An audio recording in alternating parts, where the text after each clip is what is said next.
Assalamualaikum warahmatullahi wabarakatuh. Hai sahabat pintar, jangan lupa like, komen, dan subscribe-nya ya. Selamat menonton. Oke, bismillahirrahmanirrahim. Assalamualaikum warahmatullahi wabarakatuh. Buat sahabat pintar, selamat datang kembali ke channel YouTube saya di Rumah Alfayat. Oke, hari ini saya akan sedikit menjelaskan mengenai cara mengukur cara ukur biologi sel molekuler. Kalau minggu lalu saya sudah jelaskan mengenai pengertian biologi sel molekuler. Kemudian di hari ini saya akan menjelaskan cara ukurnya bagaimana sih gitu ya. Jadi saat kita untuk melakukan penelitian biologi sel molekuler, bagaimana caranya, apa saja parameternya, maka teman-teman coba lihat atau tonton video ini sampai habis ya. Sebelumnya jangan lupa untuk subscribe juga dan share ke teman-teman yang lain apabila video ini bermanfaat. Terima kasih. Oke teman-teman, jadi pertama cara kita untuk mengukur sebuah sel yaitu dengan apa? Yang pertama yaitu dengan mikroskop. Jadi kita tahu mikroskop di sini adalah suatu alat untuk melihat benda-benda yang sangat kecil yang tidak bisa dilihat dengan mata kita atau yang kasat mata. Untuk mikroskop bisa lihat gambarnya di atas. Jadi mikroskop ini mempunyai beberapa bagian gitu ya. Dari lensa yang paling atas itu disebut dengan lensa okuler. Kemudian ada lensa satu lagi yaitu lensa objektif. Itu untuk yang di dekat dengan objeknya. Kemudian ada makrometer, ada mikrometer gitu ya. Mungkin nanti kita akan bahas khusus terkait cara memegang mikroskop atau cara menggunakan mikroskop. Di sini saya hanya singgung sebentar. Nah, di sini ada gambarnya gitu ya, teman-teman. Jadi yang pertama ada gambar untuk cara memegang gitu atau membawa mikroskop. Jadi kita harus kedua tangan. Kemudian ada juga cara gambar ataupun contoh melakukan pembesaran paling kecil gitu ya. Dia melakukan pembesaran dengan mikroskop itu seperti itu. Kemudian cara meletakkan preparatnya juga di bagian mana.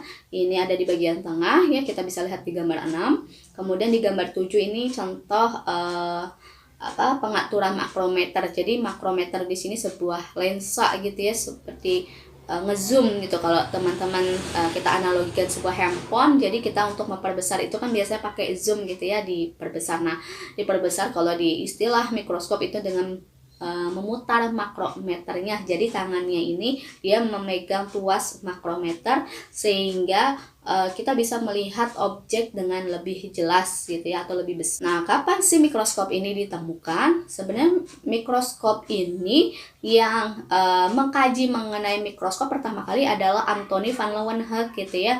Tapi si Antony ini dia belum menemukan belum menemukan istilah tentang sel.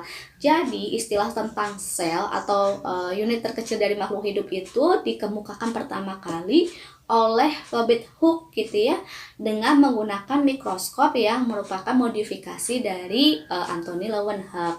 Nah, Robert Hooke ini menggunakan mikroskop dengan sumber cahayanya adalah cahaya lampu minyak, teman-teman. Kalau teman-teman gitu ya yang saat ini kita gunakan, mikroskop yang umum digunakan di Indonesia ataupun di kampus dan sekolah itu disebut dengan mikroskop cahaya. Nah, mikroskop cahaya ini karena sumbernya itu berasal dari lampu yang dialirkan dialirkan listrik gitu. Sedangkan kalau untuk Robert Hooke ini dia sumber cahaya itu berasal dari lampu minyak.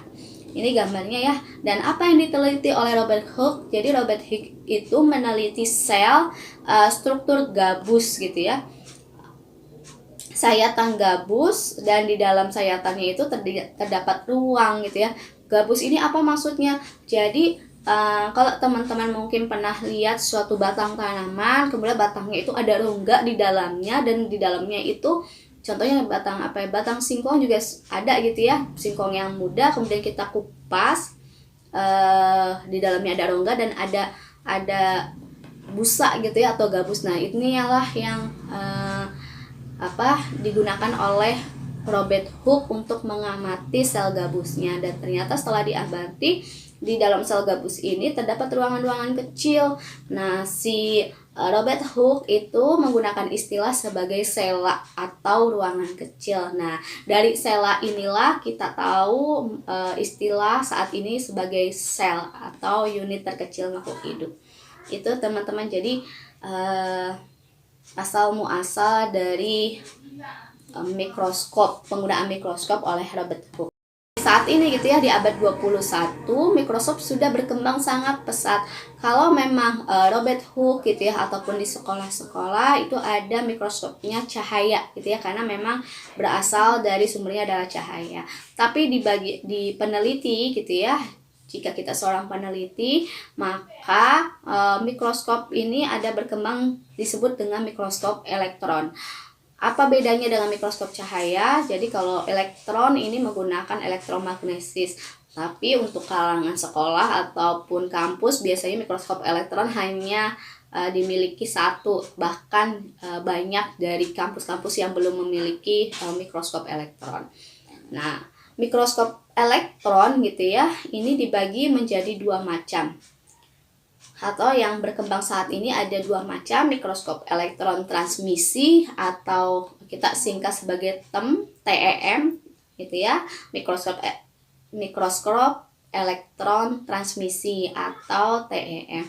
Dan yang kedua adalah mikroskop elektron payar atau bahasa Inggrisnya scanning electron microscope. Jadi atau disingkat sebagai SEM atau SEM. Jadi keduanya baik itu TEM atau SEM ini adalah mikroskop elektron yang hasil dari berkas elektron melalui spesimen yang diamati sebagai pengganti cahaya tampak. Jadi cahayanya itu kalau yang sebelumnya mikroskop cahaya digantikan dengan berkas elektron. Kita apa sih bedanya yang TEM dengan SEM gitu ya, yang transmisi dengan yang scanning. Jadi kalau yang transmisi gitu ya atau TEM ini menggunakan elektromagnetik sebagai lensa untuk memfokuskan dan memperbesar bayangan dengan cara membelokkan jalan elektronnya. Jadi sama-sama menggunakan elektron, hanya saja kalau untuk TEM ini dengan cara membelokkan jalan elektronnya. Bayangan yang terbentuk akhirnya difokuskan pada layar supaya dapat dilihat atau difokuskan pada film fotografik gitu ya. Biasanya kalau TEM ini digunakan untuk mengkaji ultrastruktur internal sel. Jadi untuk mengkaji ultrastruktur internal sel. Ini untuk TEM. Sedangkan untuk SEM atau scanning, jadi sama-sama menggunakan elektron gitu ya, berkas elektron. Jadi berkas elektronnya di sini akan memancar permukaan sampel yang biasanya dilapisi dengan film emas tipis. Jadi ada perlakuan khusus mau diberikan film atau lapisan gitu ya, lapisan tipis. Nah, nanti si lapisannya ini akan memancarkan sampel gitu ya. Memancarkan sampel sehingga terlihat. Saya memiliki kedalaman medan yang besar. Jadi kalau untuk SEM ini biasanya adalah untuk mengukur kedalaman. Kalau untuk TEM itu biasanya untuk melihat strukturnya, ultrastruktur. Nah, sehingga menghasilkan bayangan seperti.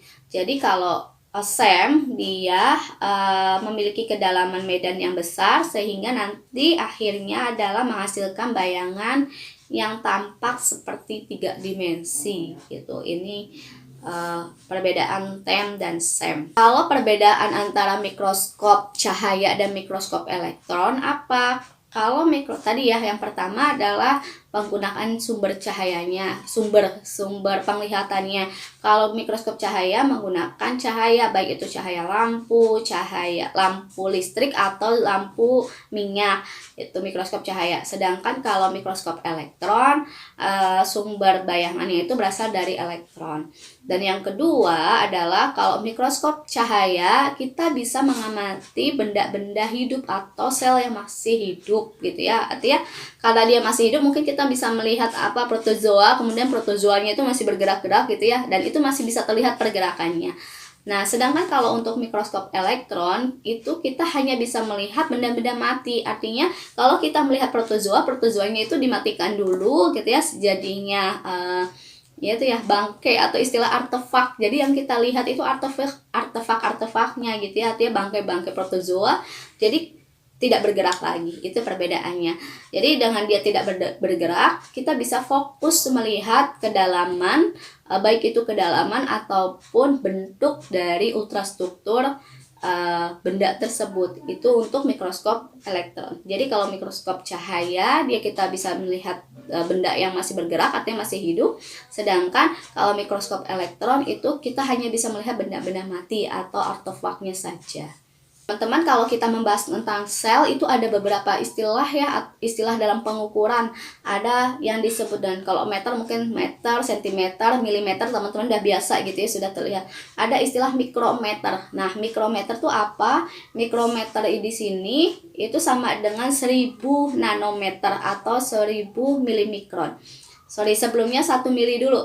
1 mili ini sama dengan 1000 mikrometer atau mikron gitu ya. Jadi kalau ada 1000 mikron atau 1000 mikrometer itu berarti sama dengan 1 mili. Kemudian 1 mikro ini sama dengan 1000 nanometer atau milimikron. Bukan milimeter teman-teman, tapi milimikron. Jadi 1 mikrometer sama dengan 1000 nanometer atau milimikron. Dan 1 nanometer sama dengan 10 Armstrong. Ada 3 istilah ya. Ada mikrometer atau mikron, ada nanometer atau milimikron, dan 10 dan Armstrong. Gitu ya. Jadi kalau mikrometer ini 1000 mikrometer sama dengan 1 mili. Kemudian 1 mikro ini sama dengan 1000 nanometer atau milimikron. Dan 1 nanometer sama dengan 10 Armstrong. Itu ya istilahnya. Mungkin kalau teman-teman lihat jurnal, untuk tulisannya bisa lihat di atas ya.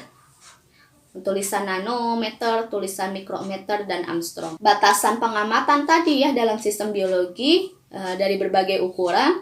Biasanya kalau bidangnya anatomi gitu ya, itu atau yang mempelajari organ, biasanya kita bisa lihat dengan metodenya mata telanjang aja atau mata telanjang aja kita bisa. Kemudian kalau histologi atau kita mengamati jaringan itu harus menggunakan mikroskop cahaya. Nah, kalau untuk bakteri itu juga kita harus menggunakan mikroskop cahaya. Nah, kalau untuk menggunakan mikroskop elektron, biasanya komponen-komponen virus, kemudian morfologi submikroskopis atau ultrastruktur biologi molekuler ini harus sudah menggunakan mikroskop elektron.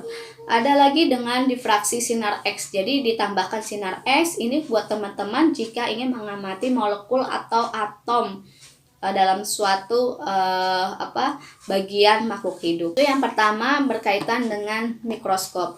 Yang kedua, alat ukurnya yaitu dengan pengamatan sel dengan fraksinasi. Jadi fraksinasi ini artinya pemisahan. Jadi teman-teman, selnya itu kita pisahkan dulu menjadi beberapa bagian organel-organelnya. Setelah dipisahkan atau difraksinasi baru kita bisa mengamati. Nah, untuk pemisahannya dengan alat apa? Pemisahannya itu dilakukan dengan alat yang namanya sentrifugasi atau sentrifus gitu ya. Alatnya sentrifus, kemudian alat bantuannya yaitu tabung reaksi. Jadi sentrifus itu sebenarnya adalah alat pemutar, tapi putarannya itu cepat sekali. Berapa putaran untuk sentrifugasi? Yang umum biasanya adalah 20.000 rotasi per menit atau RPM. Jadi dalam 1 menit dia berotasi atau berputar itu 20.000 kali. Itu yang umum. Tapi ada juga yang disebut ultrasentrifus gitu ya. Artinya apa? Jika putarannya itu lebih dari 80 kali per menit, maka itu disebut dengan ultrasentrifus. Awal kan saya sudah singgung kalau sel ini berkaitan dengan DNA, kemudian berkaitan dengan protein. Jadi sentrifugasi ini semakin tinggi sentrifugasinya, artinya rotasinya, maka nanti yang terbentuk adalah protein. Artinya bukan terbentuk, yang akan terpisah itu adalah protein. Jadi dari sentrifugasi ini kita bisa melihat ada apa sih proteinnya di dalam sel ini. Protein apa sih yang ada di dalam sel ini gitu maksudnya. Jadi dengan adanya sentrifugasi, pemutaran yang sangat cepat ini, kita akan mengetahui protein apa yang terkandung di dalam sel ini. Nah, untuk mengetahui pengamatan protein apanya, kita ganti teknik. Jadi sentrifugasi itu cuma memisahkan proteinnya. Terus kalau sudah dipisahkan, ingin tahu apa proteinnya, maka kita lakukan dengan gel agarosa, gitu ya. Dengan pengamatan gel agarosa atau pemurnian protein dari ekstrak sel yang serangkali menggunakan teknik pemisahan. Teknik pemisahan dengan gel agarosa, gel elektroforesis diawali dengan pencampuran protein dan fraksinasi. Jadi kita pemurnian kemudian lakukan dengan gel. Ya, jadi dengan gel elektroforesis atau gel agarosa. Gitu ya teman-teman. Jadi setelah dipastikan terpisah, kemudian lakukan pemurnian. Setelah pemurnian kita amati jenis proteinnya. Nah, jenis proteinnya itu kita mengamatinya dengan gel elektroforesis. Itu untuk pengamatan dengan pemisahan. Yang ketiga adalah pengamatan sel dengan fluorescence. Fluorescence itu artinya cahaya berbinar gitu ya. Jadi kita dengan penambahan cahaya berbinar nanti si selnya ini akan tampak bercahaya. Dari situlah kita bisa mengamati bentuk selnya dan ukuran dari selnya. Di gambar ini gitu ya, kita bisa melihat ada sel yang normal, ada sel yang abnormal, baik itu yang satu sel dengan yang banyak sel. Jadi walaupun kita memberikan cahaya berbinar yang sama, tapi kalau dia selnya satu sama selnya banyak, sama selnya normal dan tidak normal, maka akan menghasilkan pembendaran atau bentuk cahaya tampak yang berbeda-beda. Mungkin itu teman-teman untuk materi hari ini mengenai cara ukur biologi sel molekuler. Terima kasih.